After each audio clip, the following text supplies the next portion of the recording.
Bridge reported recently that a decision has already been made and that you will order schools closed for the rest of the year. Is that accurate? No, I have not made the final decision yet. So I'll be making some decisions today and tomorrow, and we'll be announcing something on Thursday. And what considerations are going into that decision for you?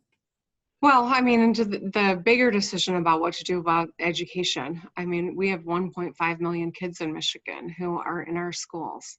We have a virus that's ravaging our state, and taking our kids out of school was absolutely the right decision.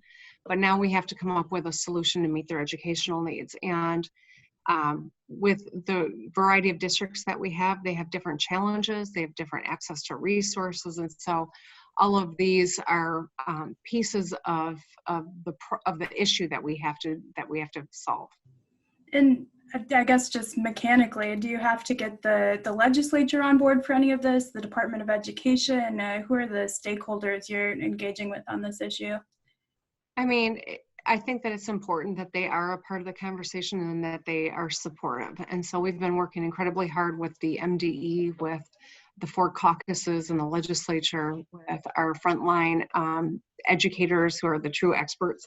And so while probably technically I wouldn't need to do all that, I think it's very important that we do, because ultimately it's going to take all of us to be a part of the longer term solution. And thinking about, the last 3 or 4 weeks more broadly, what's been the most difficult decision for you to make as you navigate this crisis? And do you think there's an even more difficult one yet to come? Well, doing the stay-home order was hard. And I knew that, I know that with every order that I've made, that there are consequences from it. I know that pulling our kids out of school means 750,000 kids aren't going to get the meal that they've come to rely on at school because of free and reduced lunch. I know that when I closed bars, that there were going to be a lot of people who got laid off, and small businesses that might struggle to open again on the other side of this crisis. Every one of these orders weighs heavily on me. We've got industry that is shut down, that is going to take time and need to be thoughtful about how and when it is that they can ramp back up. So I think each of these has been difficult. I would imagine that there will be more tough times in the near future. I think that, we have a tendency to look at the numbers of people that test positive, the death count. And I think we have to pause and remember that every one of those is a person. It's a Michigander whose life was cut short, who leaves loved ones and friends and a story behind. When, Isaac Robinson passed away in the last 2 days, it hit home in a way that I think the vast majority of us are going to be touched by this one way or another, whether it's someone who got COVID-19 or who didn't, who lost their battle with COVID-19. And so it's important for us to pause and remember and reflect on how serious this really is. Do you envision needing the legislature to convene and vote on anything related to the coronavirus in the coming weeks? And do you have any concerns about them coming together given the 2 cases we know about there? I do think that, the legislature is going to have to play an important role, and that coming in should be done as infrequently as possible. I am concerned about any gathering of people and coming from all across the state and then going back to places all across the state poses a unique challenge with a legislative body. There will be a time where we need the legislature to take some action, but we should absolutely not do it unless it's 100% necessary. And you talked about the difficulty of putting the stay-at-home order in place. You included some enforcement mechanisms in that order, fines, but the Attorney General has stopped taking complaints. They say they're focused on price gouging right now. Local law enforcement is, in some cases, asking people not to come to them with anything but the most urgent complaints. Without that enforcement piece really consistent across the state, how effective can that order be? I think we've seen behavior change because of the order, and I think that's really important. We do have some enforcement mechanisms, and as complaints have come in, just about every business in the state has some sort of a license from the state of Michigan or not. And so we've encouraged them not to play fast and loose with this order, because their licenses could be in jeopardy as a result. It's important that everyone does their part. And, we can't arrest every single person that's out too many times or needlessly. But what we can do is educate the public about how serious this is. And anyone who's out is acting in a manner, unless it's for a necessity, like going to a doctor or going to the pharmacy or going to the grocery store, they're conducting themselves in a way that is incredibly selfish and can put other people at risk, including themselves. But just by getting yourself sick, you're putting others at risk, because you're putting more pressure on an already inundated healthcare system that is going to struggle to meet the needs of people in our state. And so everyone needs to do their part. I'm seeing reports of, and I've heard from employees of places like craft stores, sporting goods stores, vacuum repair shops remaining open. My cleaning company is still trying to send cleaners, citing the part of your order that said sanitation was essential. Are business owners taking this seriously enough?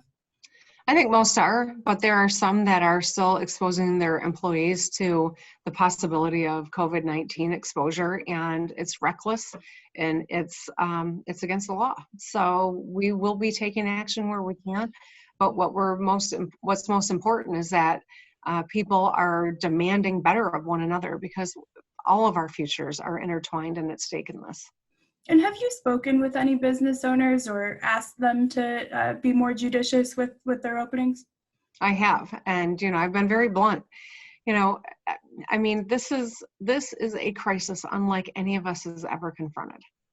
It is ravaging our economy. It is threatening our lives. It is taking lives, and is threatening our ability to have a healthcare system. And anyone who's out and about is doing so at the cost of a nurse or a doctor somewhere who's already got too many patients, that is going to see more because individuals are continuing to press the limits. Be smart. The vast majority of people in this state are trying to do the right thing. If there is confusion, ask the questions. But if you're not sure if you're essential, you're probably not. So stay home. Will you issue an order with further restrictions in the future if people aren't taking this seriously enough? You know what? I think that a variety of possibilities are out there. My hope is that we abide by the order and we see the benefit from it, and so people can understand this really is something that's important to do. There are parts of New York who's ahead of us. They've been dealing with this longer than we have, that they are reporting that these stay-home orders and these aggressive actions have made a difference, that they see it leveling off in certain parts of New York. I'm hopeful that, we will see that here in Michigan. I am confident that these steps were absolutely necessary. And if everyone does their part. One scientist said, if everyone could just freeze in place for 14 days, this would come to a sputtering halt. So it's the actual movement around and that's contributing to how many people die, how many people get sick, and how long we're confronting this as a state. The unemployment system, it's been being overwhelmed by claims recently. I think it has or is having some downtime today. What kind of advice do you have for people who are trying to get through and worrying that they might not be able to make rent or buy groceries without that assistance? So we know that other states' unemployment systems have gone completely down because they got so overwhelmed. We've been able to keep ours up, but it's struggling because of how many people are needing assistance. I've issued a number of executive orders to help people through these tough times, whether it's precluding foreclosure or evictions. These are all pieces of trying to ameliorate the harsh reality that we're all confronting. I know that the federal government dollars are going to be coming in soon. All of these are pieces to help people get through. If you are trying to get through to the unemployment system and you're struggling with it, stick with it. Take a break, walk away from the computer, and come back tomorrow, but stick with it. We have loosened the requirements to get unemployment in terms of not having to have all of the kind of paperwork that we would normally require from an employer. We're making it easier for people, but the system, as I've said, is so overwhelmed right now that it might take a little fortitude and patience, but we're gonna help people. And before I let you go here, I know we're kind of in the thick of it right now, but what's your most pressing concern? What's keeping you up at night when you think about how Michigan is responding to this crisis? I think that just getting the tools that we need. We've got phenomenal healthcare systems in Michigan. We've got, many great strengths in terms of our research universities. I mean, we've got access to some wonderful things, but if we don't have masks, if we don't have tests so that we can really get our arms around where COVID-19 is, where it has been, what the trend is, so we can make educated decisions on policy and everything else that we need to do. It's gonna be a lot harder for us to navigate when the right time is to come out and what that looks like so that people are protected. So these are the things that I lose sleep over. I had a conversation with the vice president last week. We've talked a few times on the phone. We've talked with the FEMA administrator. We've got good working relationships with our federal partners.